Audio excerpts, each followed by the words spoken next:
Please join me for Ask the Good Doctor, live today and every Wednesday at 1 p.m. Eastern Standard Time, 12 noon Central Standard Time, and 10 a.m. Pacific Standard Time. Bring your questions.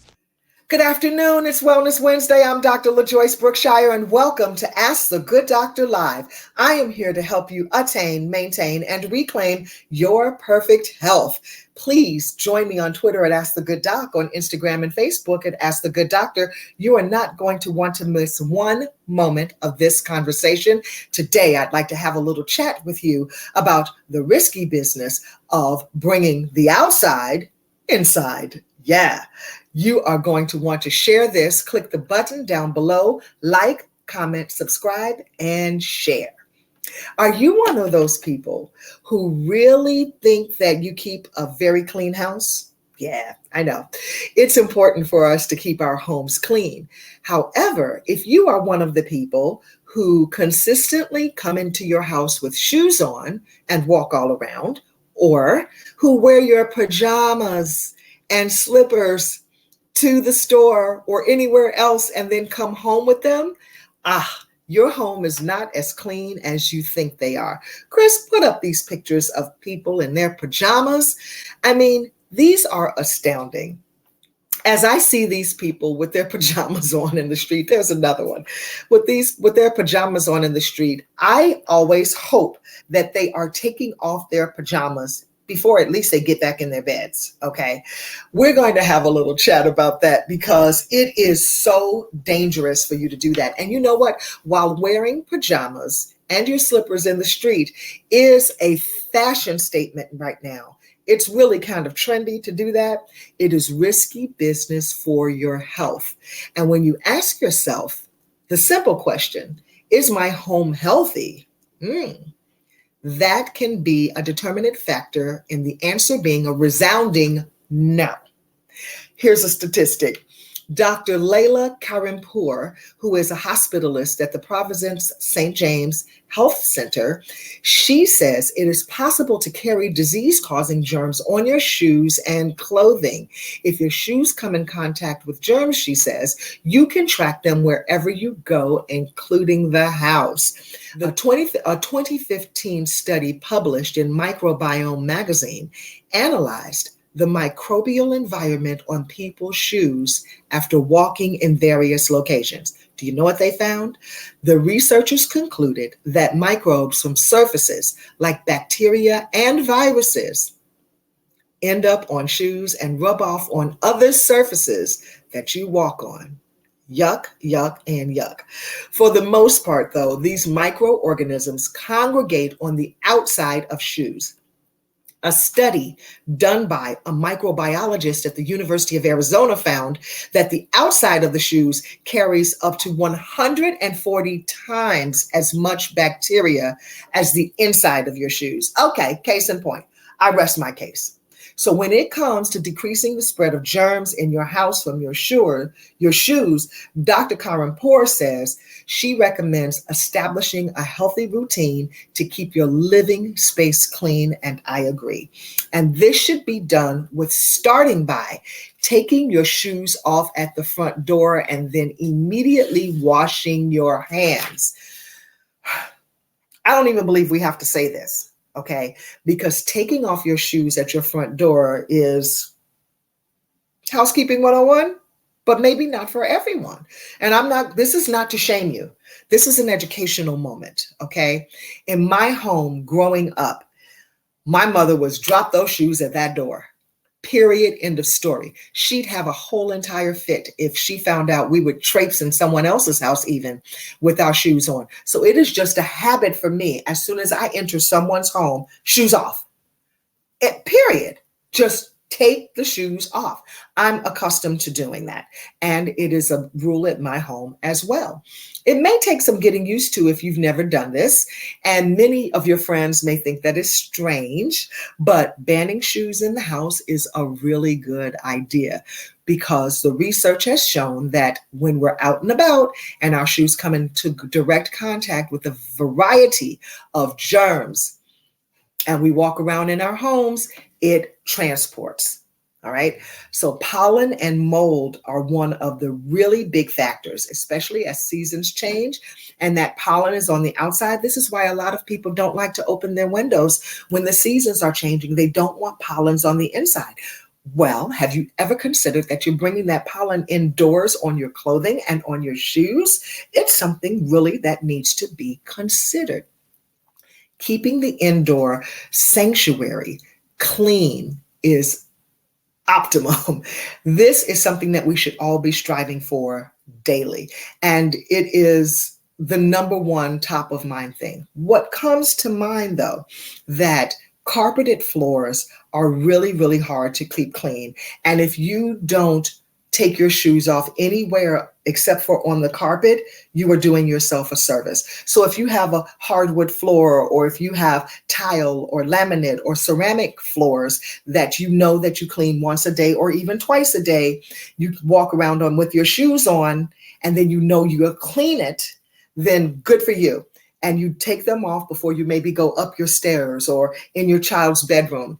I had a friend one time, she would take her shoes off before going into her child's bedroom, but anywhere else around the house, she could wear her shoes. But I understood that because the child had allergies.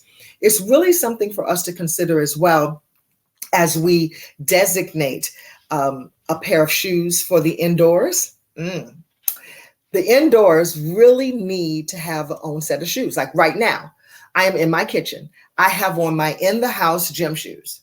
These are my gym shoes. You all say sneakers. I'm from Chicago. We say gym shoes. Yeah. So my in the house gym shoes never go outside. And I keep them in the house. I keep them on in the house. And I only walk around in the house with them on. I need that security for my feet. So my slippers don't do it for me. Okay.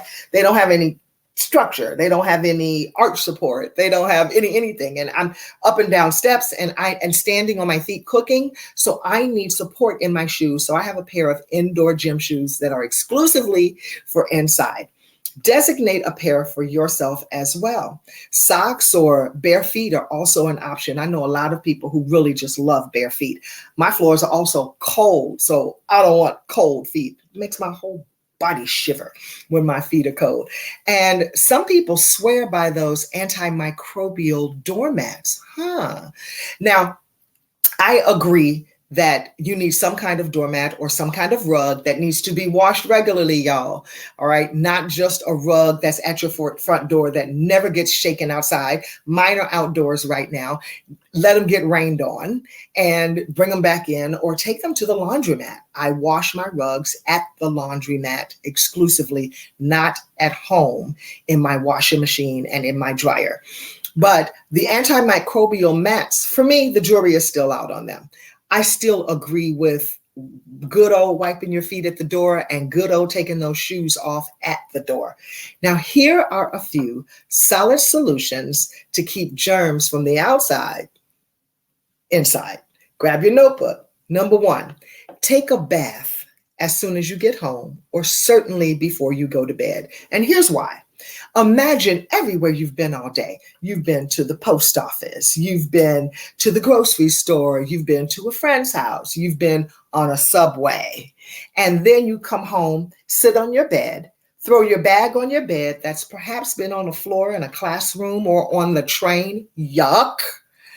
And all of the germs that go along with it. And then there you are in your clothes that you've had on all day with a little bit of post office, with a little bit of classroom, with a little bit of grocery store on it. And here you are sitting around in your home. My clothes make it down the basement steps. Everything's coming off down the steps.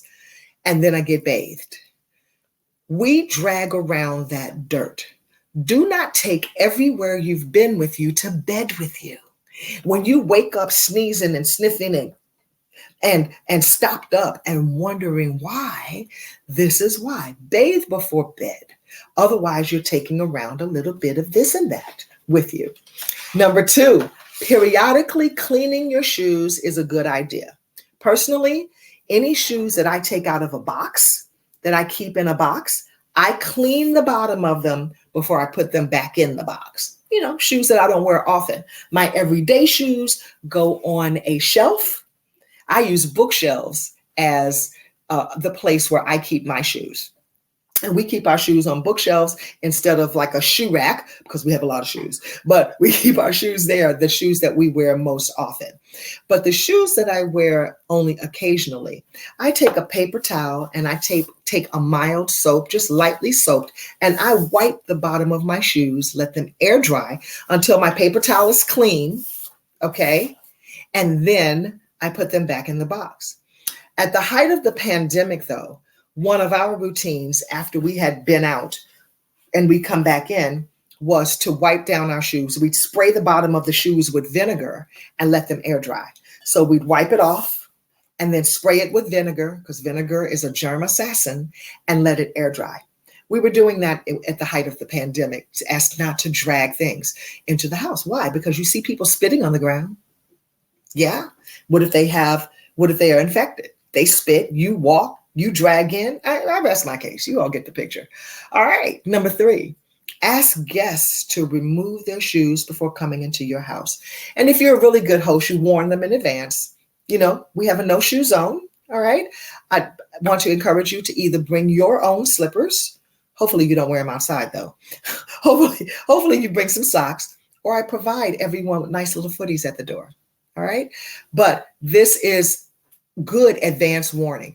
But hopefully you have friends who know how you feel about things. And one of them, the things I feel strongly about in my home is no shoes. That's how we do it. So advise your friends and let them know. And then share with them the reasons why. Share with them this video. That's how you become a good villager. Take care of the people in your village. Number 4, when hosting the gathering, yes, give them those socks. And you know what? Let them take them home. You can get 3 for $1 at the Dollar Tree. You know, I love the Dollar Tree. I'm always in the Dollar Tree. And you can get the warm and fuzzy ones too. And they're 2 for $1.25, excuse me. And let them take them home. Number 5, clean your floors regularly with a non-toxic cleaner that has no ammonia, no chlorine, no parabens, no paraffins, and are natural. I like to use this line here. It's the EcoSense line, and it is from the wellness company where I am a member. This is dishwashing liquid that busts germs, and I like to use it as that light wash if I'm going to wipe the bottom of my shoes.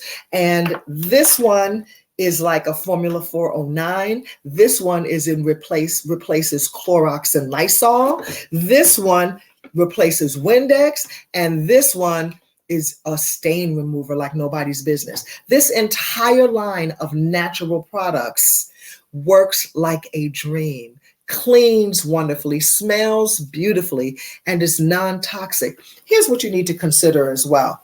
We need to consider, when we're talking about our homes being healthy, whether or not the things that we put in the homes, the things that we use to clean the homes, whether or not they are acting as a burden to us toxic wise. Is it adding to toxicity burden of your body? Think about that. If the back of your product has a skull and bones, has a warning symbol, or has chlorine or ammonia in it, you may want to rethink that. It may be a trigger for allergens, asthma, and bronchitis. And certainly if you have those things, it makes it harder for you to get well. So if you would be interested in this EcoSense line, this healthy line, and becoming a member of the wellness company as an annual membership, then just click the link below. Better yet, send me an email and say, hey, I want those healthy products to keep my home clean. I'll get back to you and let you know how to become a member. That's all I have for you today. I'd like to thank my supervising producer, IW, technical producer, Christopher Green, and announcer today, DJ Indy. Don't forget to let your eyes shine. Cut back on the wine, get good food fast, and go easy on the greasy. Until next time, I'm Dr. LaJoyce Brookshire, here to help you attain and maintain your perfect health. Let's do it again next week, okay?